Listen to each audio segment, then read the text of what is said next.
Today, we're going to be covering 7.4 only 7.4. That's going to take us to page 477 if you need to know that. And this section is on quadratic equations, functions, zeros, and models. And we're going to simplify that to quadratic equations.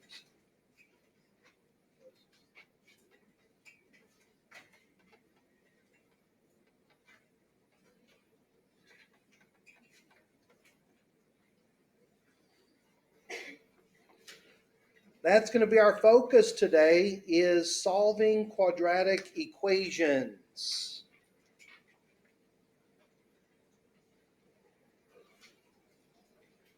And so I guess the first thing you might want to know is, how do I know when I have a quadratic equation?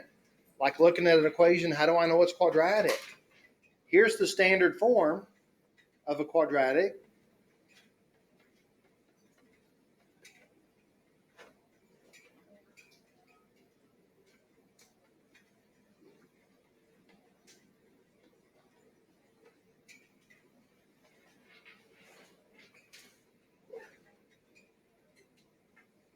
Maybe y'all have seen that before. That's your standard form with the criteria that A cannot be 0. And I think most of y'all can see, if we let A be 0, what is 0 times anything? And that would get rid of that term, right?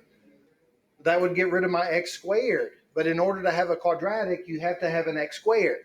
So that's why A can't be 0, because you have to have an x squared to be quadratic. Got it?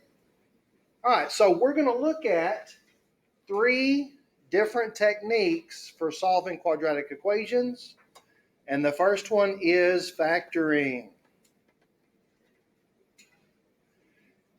And I might mention that factoring is probably the fastest way to solve a quadratic, but not everything factors. And so if all you know how to do is factor, then you're going to be limited on the problems you can solve, okay? The second technique we're going to look at is completing the square.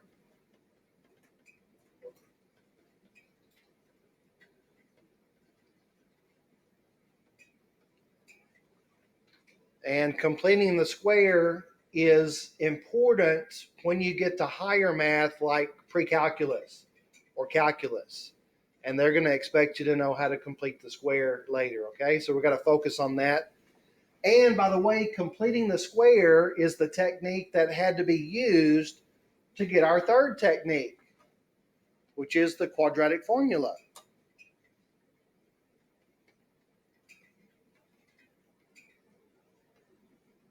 If there was no completing the square, then there would be no quadratic formula. That's how it was derived. And we're going to look at all 3 of those techniques, okay? And I think before I go any farther, let's see how many people have the quadratic formula memorized. Can anybody recite the quadratic formula from memory? Anybody? What does it start with? X equals. X equals. Anybody want to try it? Isn't it? I know it's plus something. Right? Okay, fine. So y'all need to know the quadratic formula. It wouldn't hurt if you, Nope. All right, so here we go. I'm going to give it to you, the quadratic formula. And as soon as I write it down, you're probably going to say, oh, I've seen that before, okay? But the way that I learned it is I learned it by song. And so I'm going to sing you the quadratic formula song. And then you'll need to learn it that way too, okay? Here we go. X is equal to negative b plus or minus the square root of b squared minus 4ac all over 2a. Have y'all heard that before? Yes. Okay. Well, you need to learn the song. All of my kids, I have 4 kids. All of my kids learned the song at age 5. I doubt it. At 8, I taught all of my kids starting at age 5 how to sing the song. Now, they couldn't do the math, but they could sing the song.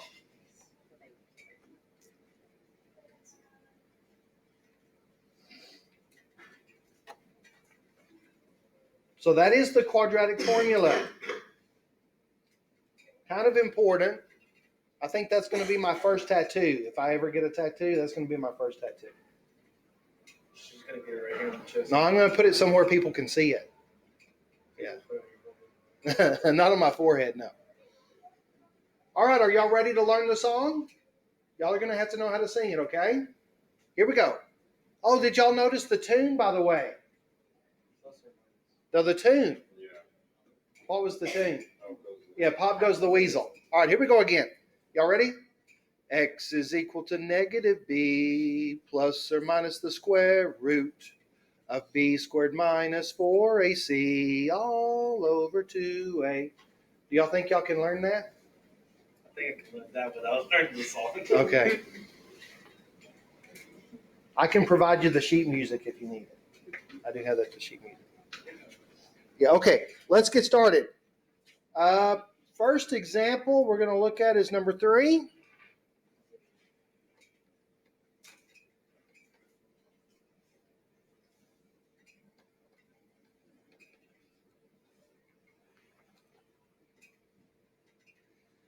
And I will tell you that 95% of the time, if you have a quadratic, it needs to be equal to 0.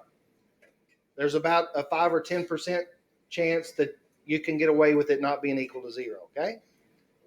So, is this quadratic equal to 0? How many terms are there? And if there's 3 terms, that's a trinomial, which means that we're going to try to factor it.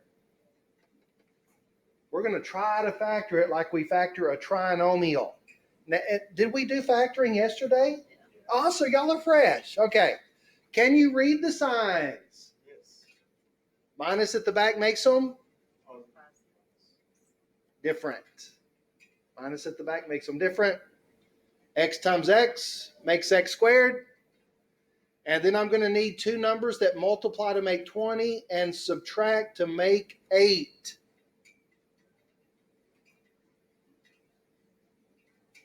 And 10 and 2. Now, does the 10 go with the plus or the minus? Mine was. No, mine is because you're trying to get negative data. no plus. 10 goes with the plus? Yes. Okay, 10 goes with the minus. Wait, Here's You're trying why. to get negative 8. oh, yeah, I thought it was positive. Yeah, so I'm trying to get negative 8. Negative 10 plus 2 gives me negative 8. So that's how you tell where the numbers go.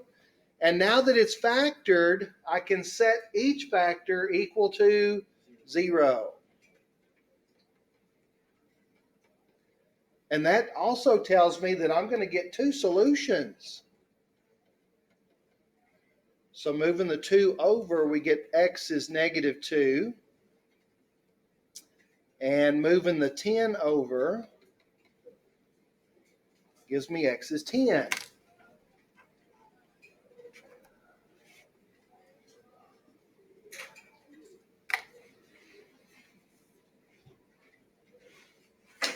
And does anybody have any questions about that problem? Are you ever going to get an X to the third power? Yes, but it won't be a quadratic. So, no. Not in this section.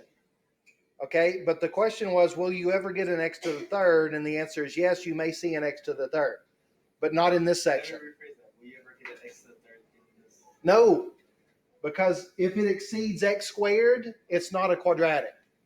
Yeah. All of ours are going to have x squareds and nothing bigger. Okay? Now then, we have our solutions, but do y'all know what the solutions of a quadratic represent on the graph? Yeah, but what points? Your X. Your X. X what? Your X what? Intercepts. Yeah, so what we're going to do is we're going to go to Desmos. Have I ever showed y'all Desmos?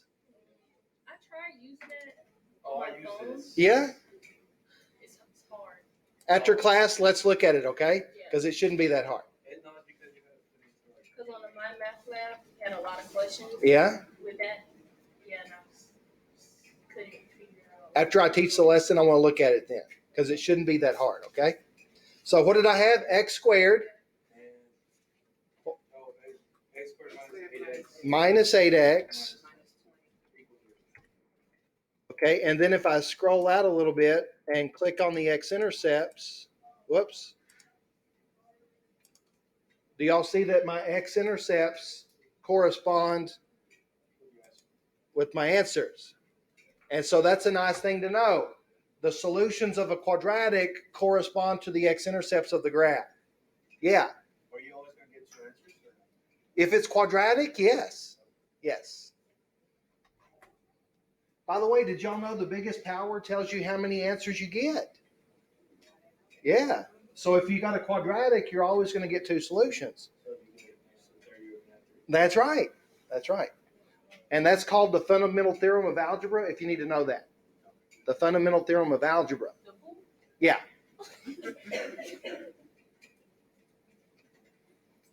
All right, next problem.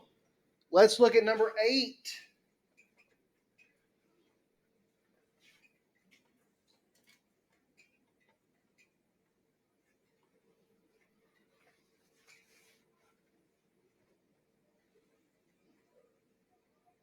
All right, math trivia time. Is this a quadratic equation? If it is, how do I know it's quadratic? Yeah. If it's got an x squared, it's a quadratic. Got that? If it's got an x to the third also, it's not a quadratic. It has to have an x squared and no bigger power. Yeah. Ariel. Don't you have to equal it 0? Huh? Don't you have to equal it to 0? This is the 5 to 10% that you don't have to have equal to 0. Yeah. And what I want you to notice about this equation, it is quadratic because it's got an x squared, but does it have any other x term? And this is a special case. You don't want it equal to 0. What you want to do is you want to get the x squared by itself. So we're going to divide both sides by 6. And that's going to give me 6, I think. 36 divided by 6. And you see, if I can isolate the x squared, I know how to get rid of the squared. Square root. But if I square root one side, and those are going to cancel. And so my answer is square root of 6, because it doesn't square root nicely, right? 6 doesn't square root. But I thought I had to have two answers. So what are the two answers? X equals minus 6. Yes, negative square root of 6 and positive square root of 6. Because anytime you square root both sides, you get a plus and a minus answer. Y'all might want to write that down. That was good stuff. Anytime you square root both sides, you get a plus and a minus answer. Now, I could also write it like this. I could also say just plus minus square root of 6. Or I can write it separately. And you know what's going to depend on how you want the answer? The way my math lab accepts it. My math lab may say write the answer separated with a comma. And then you have to write them separately. But on the test, you can give me either one of these and it's fine. Wait, when is our next test? Huh? When is our next test? It's coming up in about another 2 or 3 weeks. Yeah. We still got a ways. You want to know for sure? This is week 6, and our next test is in week 10. Yeah, so I actually have another month. Yeah, till our next test. You know what I think I'm going to do real quick? Let's check that in Desmos. So what was that? 6x. I wonder if it'll take it like that. Equals 36. Huh. Weird. Look what Desmos gave me.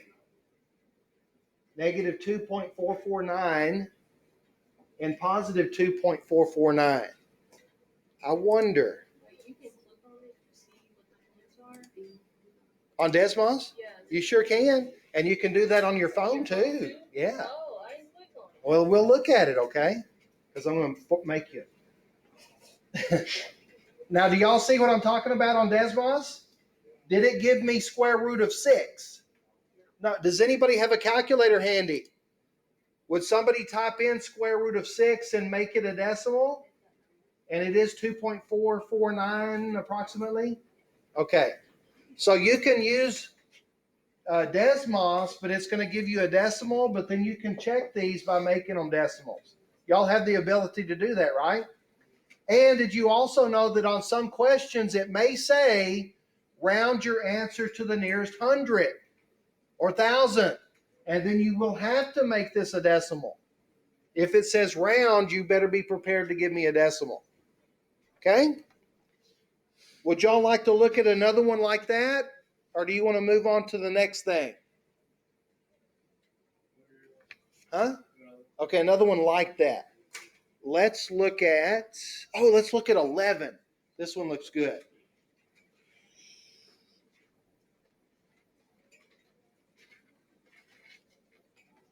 I should say this one looks pretty complex, dude. Hint, hint. This one looks pretty complex. All right, so let's reemphasize what I said. Is there an x squared in the problem? That makes it quadratic. Is there any other x? And that means I don't need to set it equal to 0. What I need to do is I need to move the 10 over, which is going to make it negative 10. And then I need to divide both sides by, and that'll get the x squared by itself. 10 divided by 5 is 2. And then to get rid of a square, you square root. Square root and square root. Oh, and don't forget, anytime you take the square root of both sides, you get a plus and a minus, don't you? But can you square root a negative number? No. Right? What if you put square root of 2, square root of negative 2 in your calculator? I wonder if it gives you an error message. Anybody got my Casio? It gives error? Does everybody's Casio give error that has a Casio? Mine has 1.412. Yeah, but did you do the negative on the 2?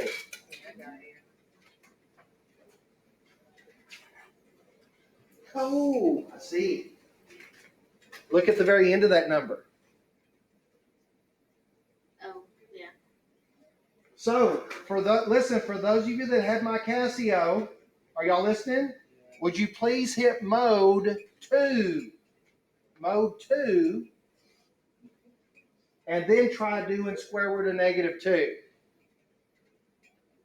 Negative 2i. Yeah. Now, if you're wondering why did that make it different, mode 2 is complex mode. Oh, isn't that making it change the sign for the Yeah, this is imaginary. Yeah. You can't square root a negative. This is going to be an imaginary answer. Yeah, but that's changing the per se negative sign to make it a real answer. Yeah, but it's not a real number. Yeah. Although it gives you an answer, it's not a real number. So what you need to know is a negative under a square root, when you pull it out from under the square root, it turns into an I. And then you get square root of 2. That I, you have to put it in front of the square root, right? You sure don't. You could also say plus or minus square root of 2I. Either one of those is correct. But you need to know if you square root a negative number, you're not going to get a real solution. You're going to get complex. Complex is another way to say imaginary. Now, the fact that my solutions are complex, what does that tell me about the x-intercepts on the graph? And what does that mean? Would it be all X? Actually, it's the opposite of that.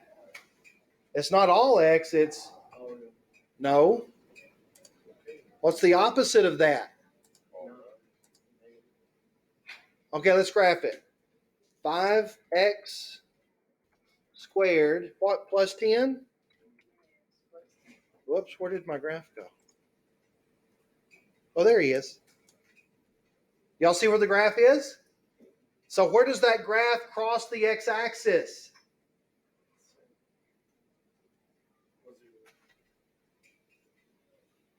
Where does that graph cross the x-axis? Oh, no. It doesn't. And so anytime your solutions are complex, what does that tell you about the x-intercepts? There are none. Man, I hope you're getting this. This is good stuff. I mean, you are recording this. I sure am. I'm so glad too, because if I pass away later, I want it recorded. I want it saved. Once again, if the solutions of your quadratic are complex, what does it tell me about the x-intercepts of the graph? None. There are none. Okay? Need to know that. Okay, next. I got to move on to the next new thing, okay? Number 15.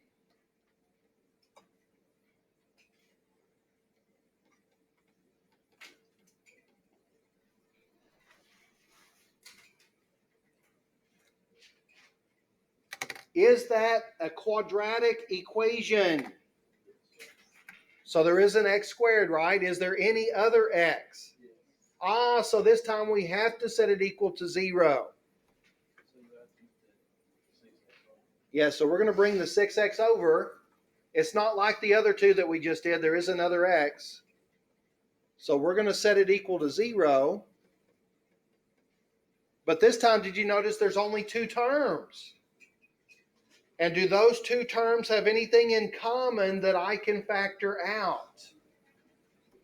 What do they have in common? Yeah, a 2 and an x. I heard somebody say a 2 and somebody else said an x. So we can take out a 2x. What will that leave me with? Do you see we're solving by factoring? These two terms have a 2x in common. Remember, when you factor out, you're dividing. So 2x squared divided by 2x leaves me x. And 6 divided by 2 is where the 3 comes from. Okay? Everybody understand this? This is implied multiplication. So the 2x is a factor and the x minus 3 is a factor. Those are separate factors. I now need to set each factor equal to 0. We're going to set each factor equal to 0. And for the first factor, we're going to divide both sides by 2. But 0 divided by any number is 0. And on the other factor, we're going to move the minus 3 over. And we get x is 3. And so once again, what are the x-intercepts of the graph of this parabola? 0 and 3. We know, because the solutions are 0 and 3, that if I graph this, it's going to cross the x-axis at 0 and 3. Those are the x-intercepts. Are y'all getting that? Man, I hope so.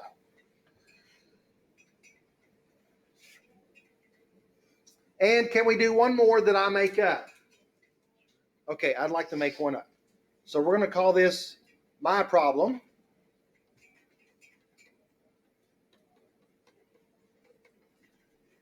Bam.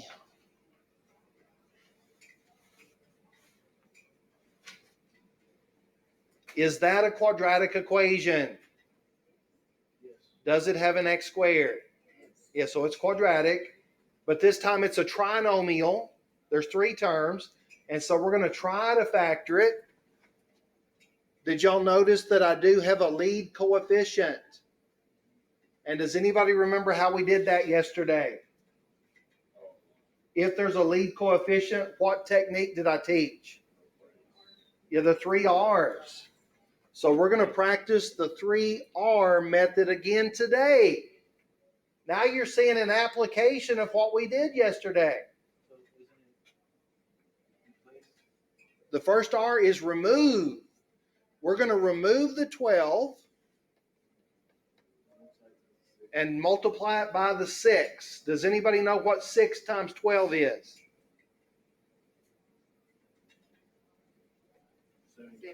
Good. Doing the 3R method to factor a trinomial with a lead coefficient. And now that the 12 is gone, this is going to be a lot easier to factor. Can you read the signs? Yeah, they're different. I've got x and x to make x squared. And I'm going to need numbers that multiply to make 72, that subtract and make 1. Multiply to make 72. 9 and 8. And where does the 9 go? With the minus? Yeah, because we're trying to get -1. 8 minus 9 makes -1. But also 8 times 9 is 72. Oh, don't forget to replace. Right? I removed it, then I got to replace it. We got to put the 12 back in front of each x. And what's the third R? Reduce. So what goes into 8 and 12? 4 does. What about 9 and 12? 3 does. So we're going to reduce, and we're going to get 3x plus 2, 4x minus 3.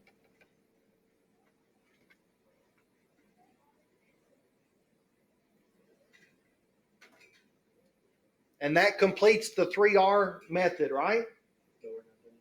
And we're not done because remember the original problem said solve. So now that I have it factored, I need to set each factor equal to 0. Now I got to find the solutions.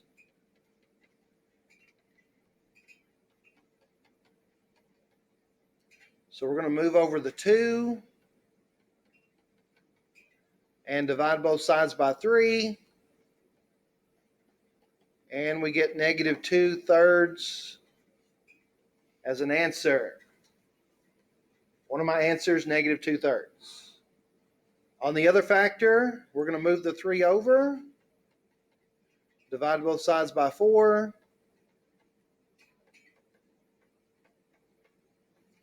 and we get x is 3/4, okay?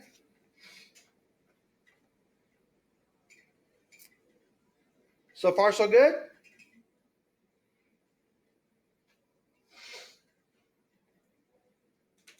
My peeps? So far, so good? All right, so let's do this real quick then.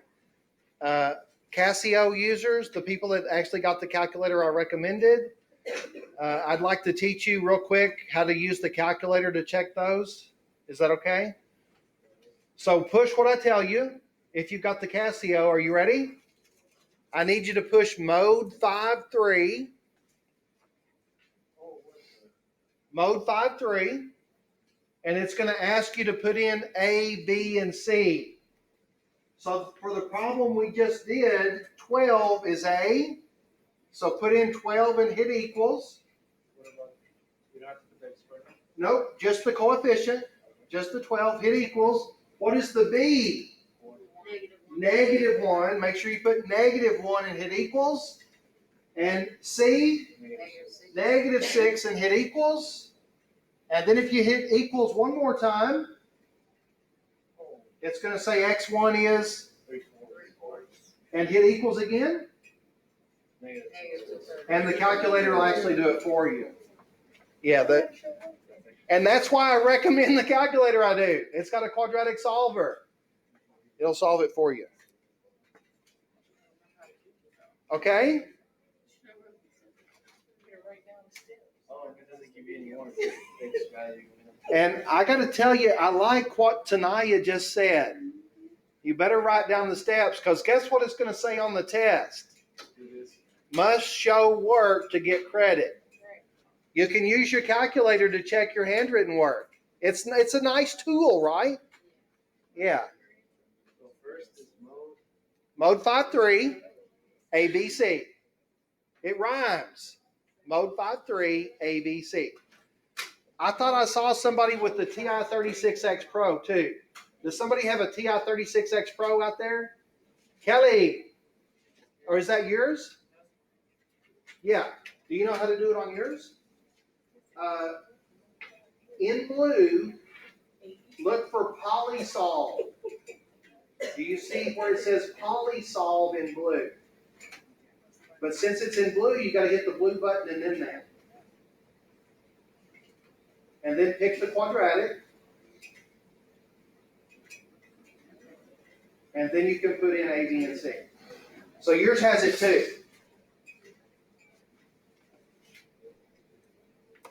All right, number 29. Are we ready to move on? I'm sorry, y'all ready? Number 29.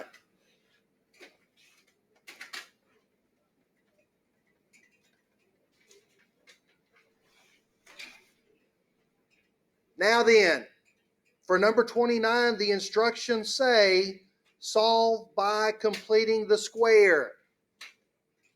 And I will let you know on the test, if it says solve by completing the square, I'm going to want to see the steps that back that up.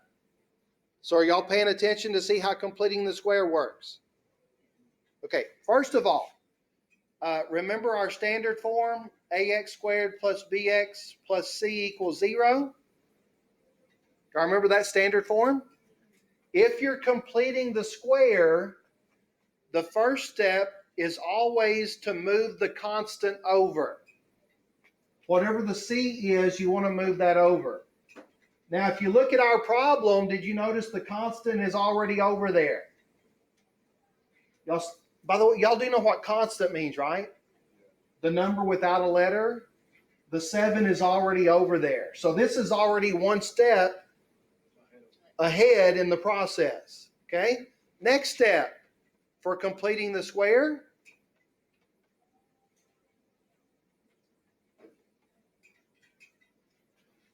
We're going to put boxes on both sides. And just so you know that that's legal, remember whatever you do to one side. So if I add a box to this side, I have to add one to the other side. That's legal, right? And now we're going to fill in the box by completing the square. The math we're about to do is why this is called completing the square, okay? We're going to take the coefficient of x, we're going to take the value of b, and we're going to take half of it.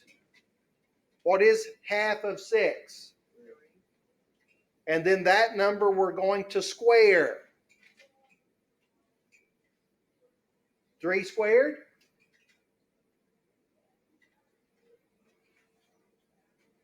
Did you put the square because you divided it by 2? No, I put the squared because that's part of the process of completing the square. Y'all need to understand what I'm doing here is the process of completing the square. You take the coefficient of x, which is b, and you do what first? You half it and then square it. Half it and square it, and that gives you the number that goes in the box. Got it? Did y'all write that down? Would it be the same for the other box too? Yes. Because whatever you do to one side, you have to do the other. So if I add 9 to one side, I got to add 9 to the other. That's right. So again, everybody sees what I did to get the 9. That's completing the square. Take half of b and then square what you get. All right, so let's erase that because that's in my way. Wouldn't have to be considered 3 though? Huh? Wouldn't have to be considered 3? Yes. And then 3 squared, 3 times 3 is 9. So it's a 2-step process to get that number in the box. Take half and then square. Okay? Now, I want to show you what we've come up with. By completing the square, what we've created is a trinomial that's going to factor nicely. We've now created a trinomial. Let's factor it. Can you read the signs? They're both going to be positive. X and x make x squared. And now I'm going to need numbers that multiply to make 9 and add to make 6. And then on the other side, 7 and 9 is, I think, 16. Adding those together. Look at my factors. Are they identical? Guess what? When you complete the square, these will always match. Always. And so we can simplify that. Anything times itself is that thing squared, right? Anything times itself, I can say that thing squared. Hey, anything that has a squared, I can get rid of the squared. How do I get rid of a square? But if I square root this side, I square root the other side. And the square and the square root cancel.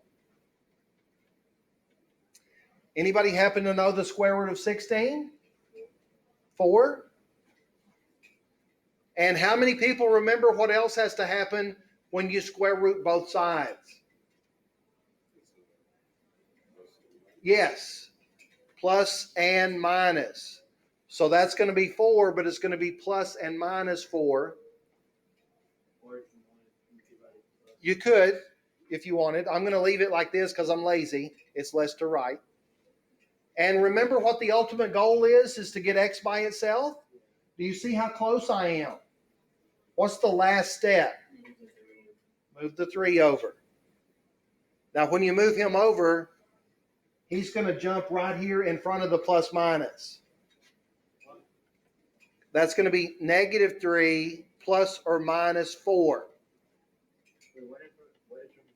I'll show you. The reason I put it in front is because now I have to do the plus and the minus separately to get my 2 answers. Okay? So what is negative 3 plus 4? Negative 3 minus 4. And do y'all remember every quadratic has 2 solutions? So I got my 2 answers. So that is the process of completing the square. Does that look easy and short? Is that a double no? Easy and short. Yeah.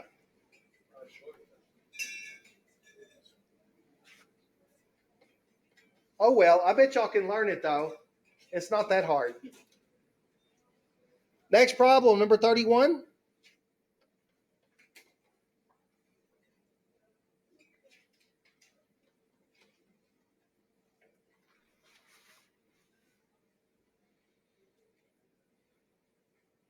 Hang in there. Hang in there. You can do it. Number 31. I need to solve that equation by completing the square. Is it quadratic? Yes, it is. What do I need to do to get it to where I can complete the square? Don't forget that I need the constant on the other side. Yeah, so what I really should do, I should bring the 8x over. Only the 8x, because I need the x's to be together, and then I need the constant to be on the other side. So that's going to give me x squared minus 8x equals negative 9. And do y'all see that's where you want to be to complete the square? You want your x's together on one side, you want the constant on the other side.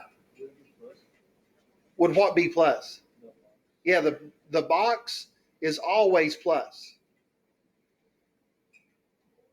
But if I add a box to one side, got to add a box to the other. And now let's see if we can fill in the box with the correct number.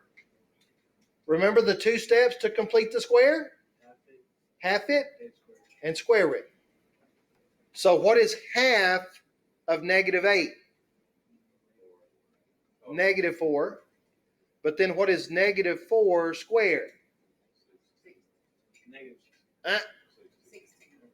Because negative times a negative makes positive. And if you're using your calculator, don't forget the negative number has to go in parentheses. Otherwise, it'll spit out negative 16, then you're going to be screwed. I mean, yeah, lost. Sorry. So if I add 16 to one side, and now is everybody clear where we got the 16 from? Okay, now let me get rid of that stuff because it's in the way.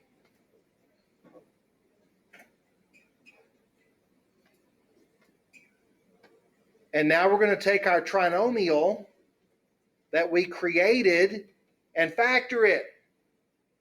Can you read the signs? Yeah, they're both going to be negative. Do y'all see how to read the signs? If there's a plus at the back, you got to look at the front. That's what they both are. X and X. Numbers that multiply to make 16 and add to make 8. And do y'all remember what I said about those are always going to match? X minus 4, X minus 4. What is negative 9 plus 16? 7. I got a bad feeling about this. So X minus 4 squared equals 7. And then how do I get rid of a square? Oh, it's radical, dude. Yeah, that's a radical move. Does 7 square root nicely? No. Oh, we're going to leave it in radical form. We're going to leave it in radical form. And then what's my finishing move? Yeah, finish them. Negative 4 moves over. Makes positive 4.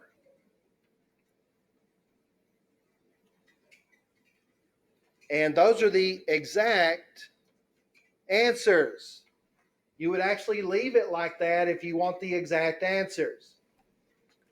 X equals plus or minus, X equal 4 plus or minus square root of 7.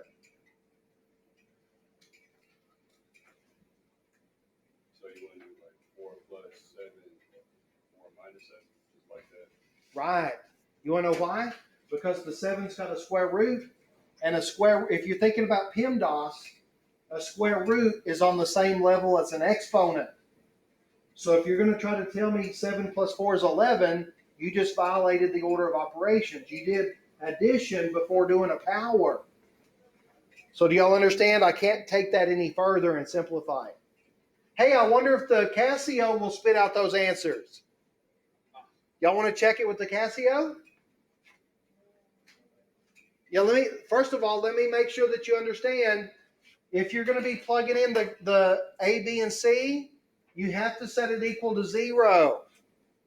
So we would have x squared minus 8x plus 9 if I equal it to 0. And then A is going to be 1, B is negative 8, and C is 9. I'm kind of curious if the Casio people, I got to tell you, that's freaking sweet. But the calculator that I recommend gives it in radical form. It actually gives the exact answers. Dog, get your Casio, man. It's so nice.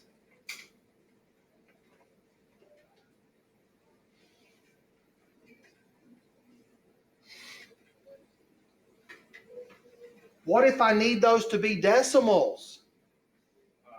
Do y'all remember on the Casio users, you remember the SD button? So if you've got this on your screen, but you need a decimal, you just hit SD. Bam. Decimal form. What if you have a standard calculator, like any other calculator, and you want these to be decimal? You know what you got to do? You got to type in 4 plus square root of 7 and hit enter. And it'll give you a decimal. And then you got to type in 4 minus square root of 7 and hit enter, and it gives you the other decimal. But on the Casio, you just hit SD. Converts it. Too freaking easy. How many people think they got the completing the square down and that you could do it on your own? Or do you want to see one more? Let's just do one more. Okay. Number 33.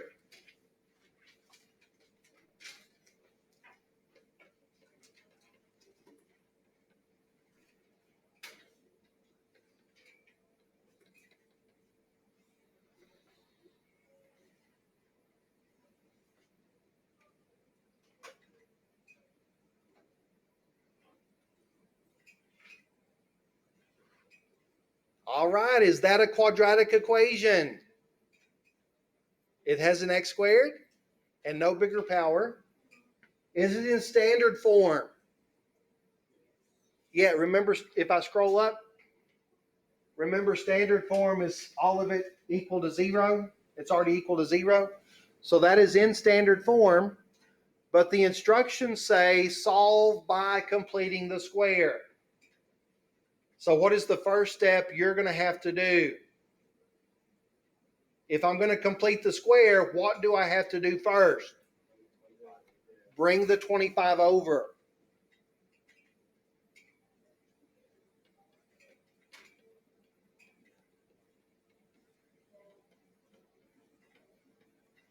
Yep, if I haven't made that clear, you have to have the constant on the other side to complete the square. And then you can add your boxes. It's gonna be 16. And then do you remember the technique for completing the square, the two steps that are involved? Half it and square it. Half it and square it. Half the b and square what you get. 16? I think we got 16 last time too, didn't we? Yep. Oh my gosh, this is going to factor the same as the last one. I'm sorry. It's too easy. It's going to be just like the other one, okay? All right, so let's F it up. Let's factor it up. Can you read the signs? They're both positive. X and X. Numbers that multiply to make 16 and add to make 8. 4 and 4? For sure. What about negative 25 plus 16? Uh-oh. I got a bad feeling about this.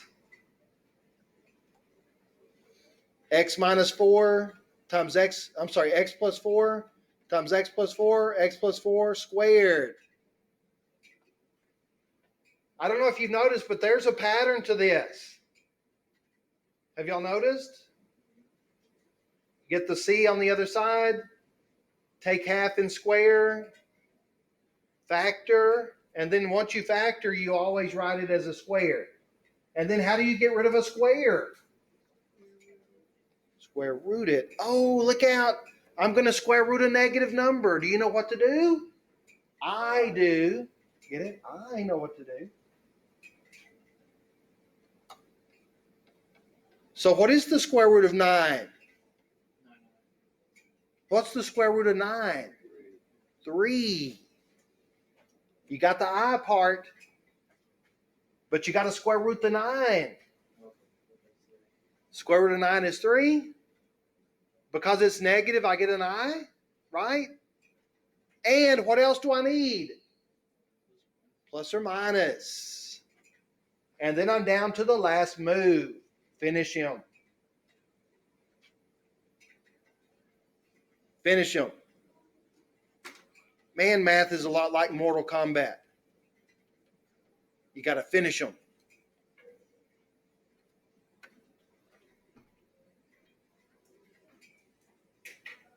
Now let's check the Casio. Let's see if the Casio gives those answers. Because they're complex, I'm not sure if it's going to do that. So mode 5-3, you're going to put in your A, B, and C. And did it give the answers with the I in them? It gave it with 3 I know. Yeah. And you hit equals twice to get the plus and the minus? Oh, I just did the next one right now. Okay. And then I gave it the others. I'm seeing heads shaking. I'm waiting for Dave. I see David pushing the buttons in the back. Huh? Oh, -4 plus 3i. That's one of the answers. And you hit equals again. -4 minus 3i is the other one. It sure does. Now, I got to tell you, Casio users, if you do this and it's not giving you the I, that either means, number one, it's not complex, it's a real number, or you might need to put your calculator in complex mode. And y'all remember how to do that? That's mode 2 to go to complex mode. And then you go mode 5.3, A, B, C. Got it? And I'm sorry I'm directing my teaching to the Casio people, but that's because that's what I recommended, and I see a lot of people have them. So, and that's it for completing the square. I did 3 examples completing the square. Next, we're going to move to number 55.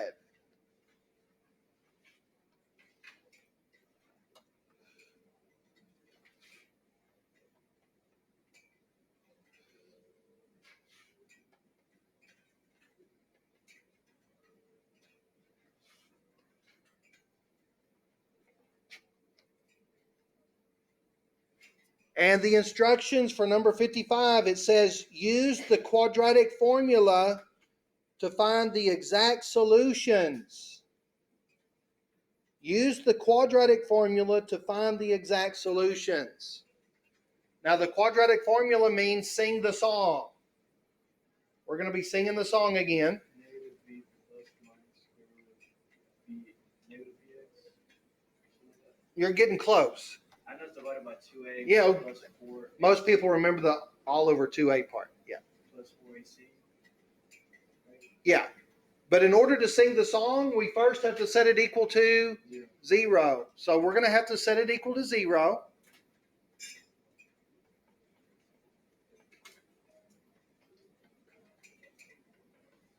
And the reason that you absolutely have to set it equal to 0, that is the only way to get the correct values for A, B, and C. So here we can see A is 5, B is 2,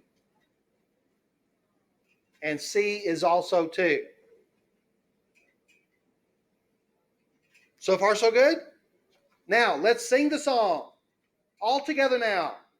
X is equal to -b plus or minus the square root of b squared minus 4ac all over 2a.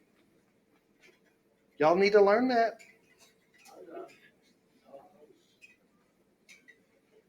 I'm even going to sing it again, and I'm going to do plug and play this time. There's the formula. Now we're going to plug and play.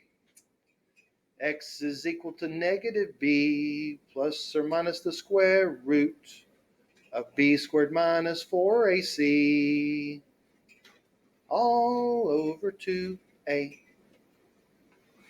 Man, that's so much easier when you sing the song.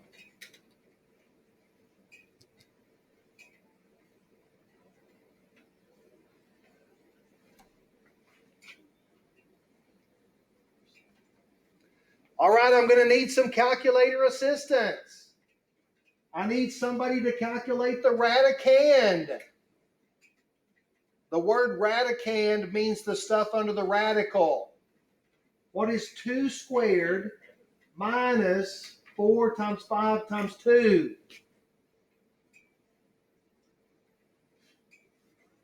2 squared minus 4 times 5 times 2. What does that work out to be?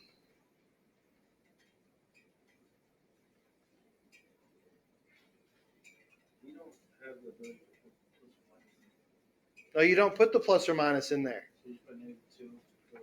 No, all I need is this little bit right here. That's all. I just need that little bit right there. The radicand. What is that number? -36.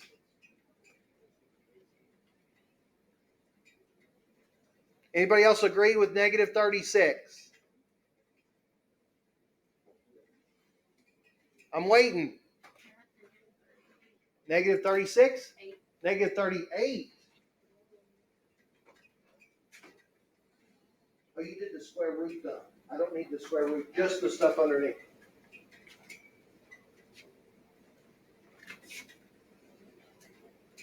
Okay, let me re-emphasize what I need you to know. If I say calculate the radicand, don't push the square root button, okay? I only want the stuff under the radical. The radicand is the stuff under the radical. And what does that work out to be? Negative 36, okay? Now, does 36 square root? What is the square root of 36? Oh, but what about it being negative? It makes what? I agree. Get it? Never mind. Negative 2 plus or minus 6i. The square root of 36 is 6. The negative under the square root makes it complex. That's where the I comes from. And now I need to know, will that fraction reduce? Does anything divide evenly into 2, 6, and 10? And so I need to reduce it. So that's going to be negative 1 plus or minus 3i over 5.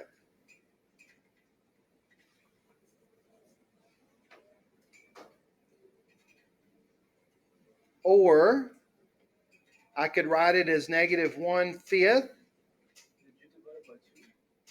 I divided all the numbers by 2. I sure did. 3/5 I. Or I could write it like that.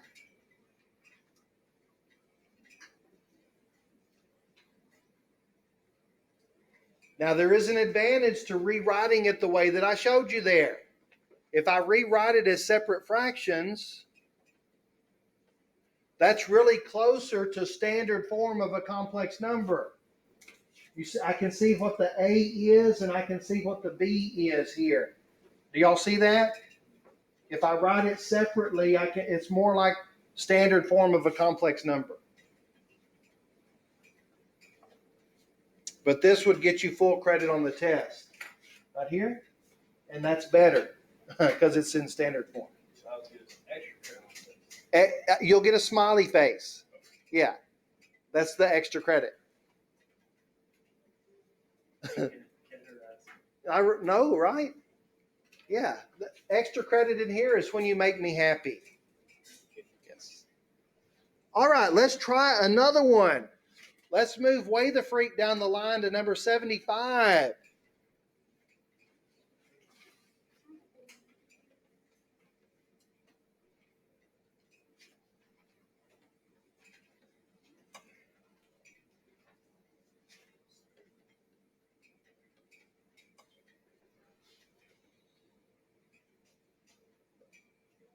And how many people notice this time that it is in function notation? So now instead of saying this is a quadratic equation, we say it's a quadratic function. Y'all know the difference? Quadratic function, you got the function notation.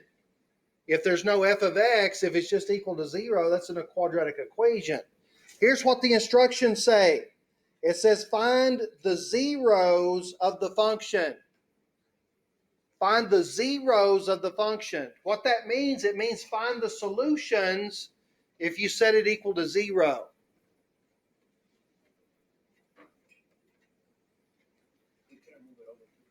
Move what over? You can switch it around if you want. You sure can. But I got to tell you, if you're going to sing the song, the x squared needs to be positive. So if you were thinking about moving the x squared over to make it negative, that would not be a good move. But if you just want to switch the whole thing around, that's fine. So put the 0 Yeah, you can. You can say, I don't want the 0 here. I want it here. Yes. And that's perfectly fine. Yeah. That's a personal preference. Do it however you feel like it. Y'all see what I'm saying there? So what did I say? I said when it says find the zeros of the function, what do you let f of x be? 0. And then you solve for x.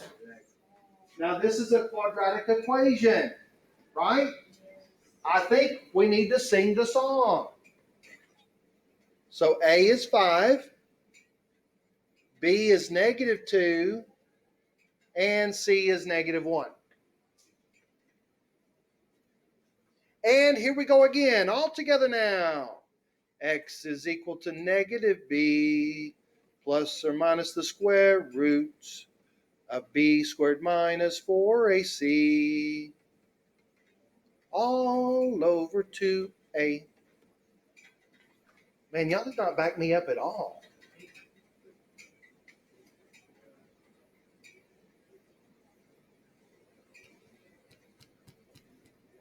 Left me hanging. Does everybody understand why the first 2 up here is positive? Y'all understand why that 2 is positive? Oh, yeah, because it's no negative. Wait, why is it positive? Yeah, do you see that the b is negative? But when I sing the song, it says x is equal to -b. So b has a negative sign, but b's already negative, and 2 negatives make positive. So that's going to be positive. Hey, what happens when I square a negative? Positive, so that's going to be positive also. 2 plus or minus square root of. I need the radicand. Has anybody calculated the radicand yet? What do you got? 80. Let's see if I can get verification of that. 80. Kaylee says 80. Kelby. Oh my gosh. Alyssa. 80? Wait. The radicand. Anybody calculate the radicand yet? Dia. Tracy. Julio. What's the question? So, what is the way you do it? It just depends on like the directions that you said. Because Yes. I was wondering why you can't do it. Yes. The reason we're using quadratic formula is because it would specify use the quadratic formula. Okay? Now, if you want to do this a different way, that's fine, really, as long as you get the same answers. Like if you did the 3R method like that, you'd get the same thing. If it'll factor. Remember, are y'all listening? The 3R method means that the trinomial you're working on is going to factor. But if you end up and you can't find the numbers that work, then it's not going to factor, and the 3R method is useless. Got it? So you can try the 3R method, but if it doesn't factor, you're going to have to know how to sing the song. Or at least have a Casio. Okay? I got a question. Yeah. How did she get 80? You got 24? Yeah, I got 24. I'm getting 24. Did you still have 80? Oh, you forgot the sign right in there. Oh, you put the -4 in parentheses, so I put it in. And the -4 doesn't need to be in parentheses. You get 24 too, right? Yeah, I got 24. I didn't. Yeah, but it's not times -4. You see, this is a subtraction. It's not multiplied by a negative. There you go. That's 24. So we figured out what the problem is. This is supposed to be a minus, not a negative. That's a subtract. And so it's not 80, it's how much? 24.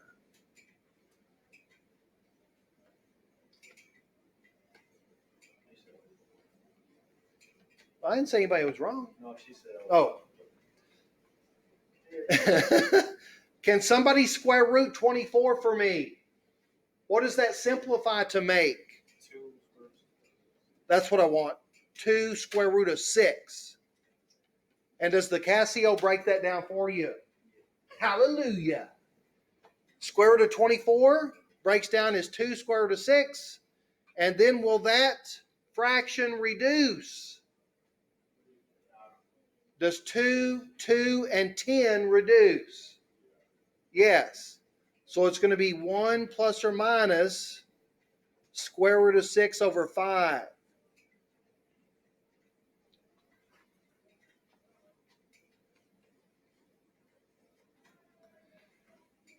Now, how many answers did I get? I heard 3. I heard 1. I heard 2. Anybody else? Do I hear 4? Anybody want 4? 5? Anybody want to bid 6? How many answers does a quadratic have? 2. Did I get 2? Oh, yeah, you did. Y'all want to see them? Minus. 1 plus square root of 6 over 5. And 1 minus. 1 minus square root of 6 over 5. I did get 2 answers. I'm forgetting about that. Now, guess what else I want? Not only do I want the exact solutions, I also want the approximate solutions. So I need you to calculate those 2 answers to a decimal, and I need it rounded to 2 decimal places. I need these answers approximated to 2 decimal places.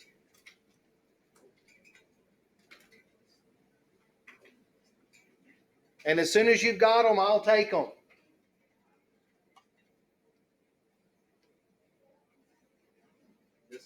Decimal. What's a what?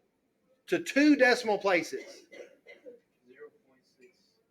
You know what, Ariel? To 3. Let's go to 3 places.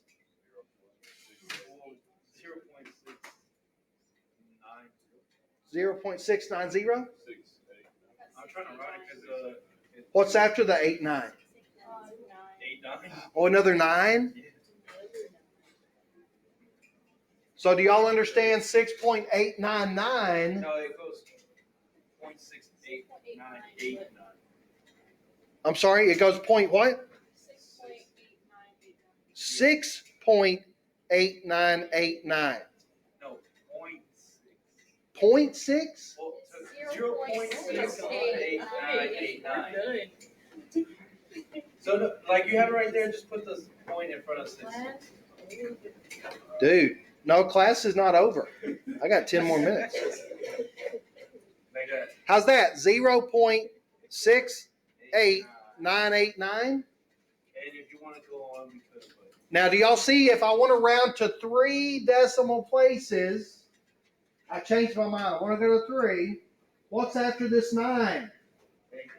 And that means that this 9 needs to round up to a 10. So the 89 will become 90. So that is rounded correct. And then what is the other answer?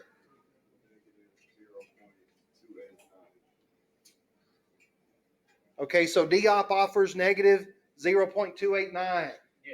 Verification. Wait, no, 2.290. Oh, yeah, if you round up. 2.90. That's the exact one. The exact one is 0.28989, but it's rounded up to 0.29. So do y'all understand if it says round to 3 places? Round means that that third place either stays the same or rounds up. You have to know how to round correctly. So does it really round to 90? Yeah. Okay. All right, where's my Casio people? Where's my Mode 5.3 ABC people? Let's go Mode 5.3 ABC, and let's see if we get the same answers. That's how I got Oh, that's how you got them. Okay, cheater. Hey. Good job, Ariel. That's what I want. If you have the tool, I want you to use it. What is it they say? We have the technology. Did you get it on your calculator, Tanaya? I'm looking at ABC. Ain't you looking at it? Oh, hurry the hell up. I'm joking. Oh, wait, that's -2? Yeah, -2. How you go back? There's a negative in parentheses on your calculator. Can you delete it? Oh, no, I put it in the front. See the negative symbol on your calculator? That's -1. It disappeared. Oh, no, it didn't. What'd it give? That? The decimal? No. The square root? Yeah. How do you get the decimal?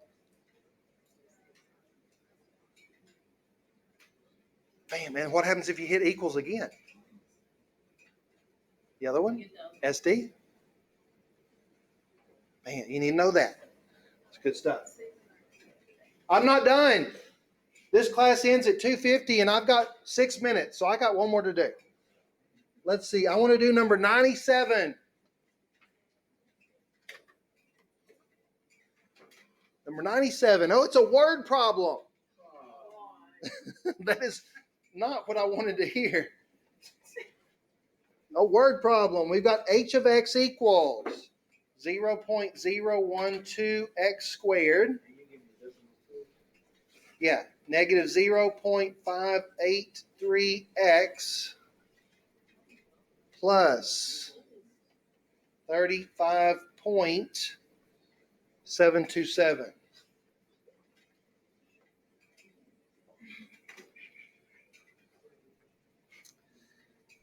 After declining between 1940 and 1980, the number of multi-generational American households has been increasing since 1980. Do y'all understand what I just said? Do y'all know what multi-generational households are? It's when your adult children don't move out. Yeah. Multi-generational household is when you've got mom and dad and maybe the grandparents live with you or maybe the kids, and then the kids get married but they all still live in the same house. That's multi-generational household. Did y'all hear me say that number has been increasing since 1980?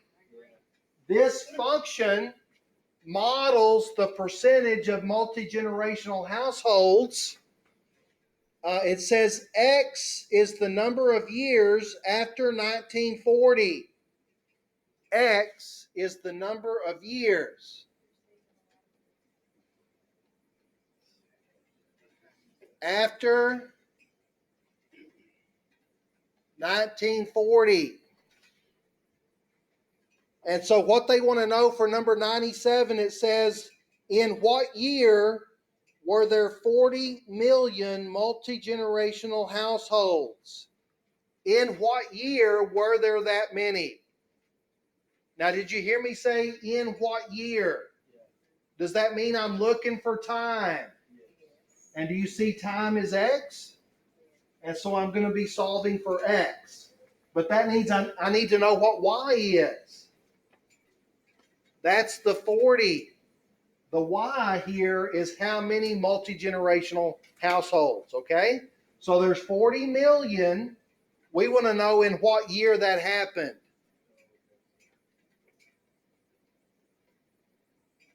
Whoop. Getting in a hurry.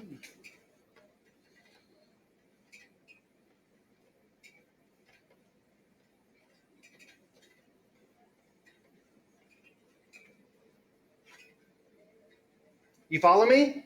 The 40 represents 40 million multi-generational households. And then we're going to solve for X, and that's going to tell me how many years it took to get there.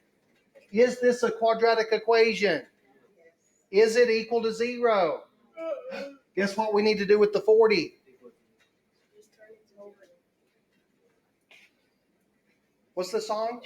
I like to move it, move it. We got to move it, okay? I like to move it, move it.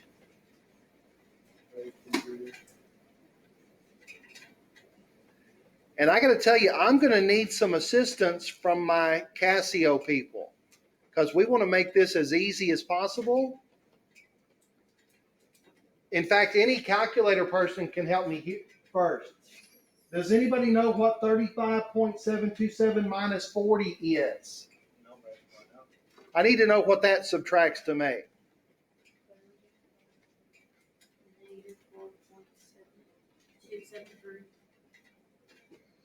Negative 4.273.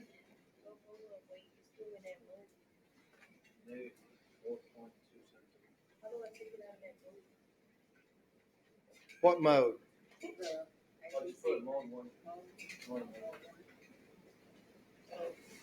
Now is this quadratic equal to 0? Yes.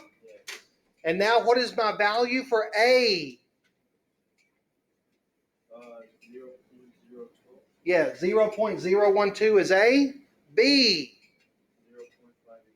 And don't forget the negative. Negative 0.0583. C. Negative. And now if you have a Casio, can you just go mode 5-3, put in A, B, C, and it give you the answers we need?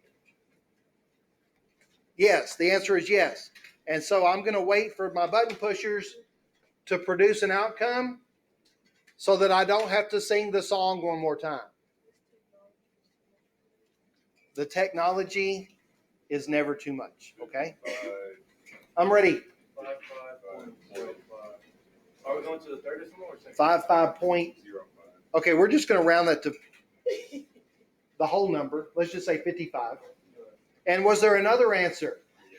What was it? Negative 6.468. Okay, so the other answer was negative, 6.46. but it was negative, right? Yeah. And does a negative answer make any sense in this problem? Since X is time, it makes no sense to talk about a negative amount of time. Now, this is how many years. How do I know what year it occurred in? You add it to the 1940. Yes, you have to add it to the 1940 to figure out what year that happened in. So 1940 plus 55 makes? Plus 55. 1995. And that is the year in which there were 40 million multi-generational households. That's the answer you want. That's the answer that My Math Lab, if that was a My Math Lab question, that's the answer they're going to want. They have a question. All right, I'm going to shut it down.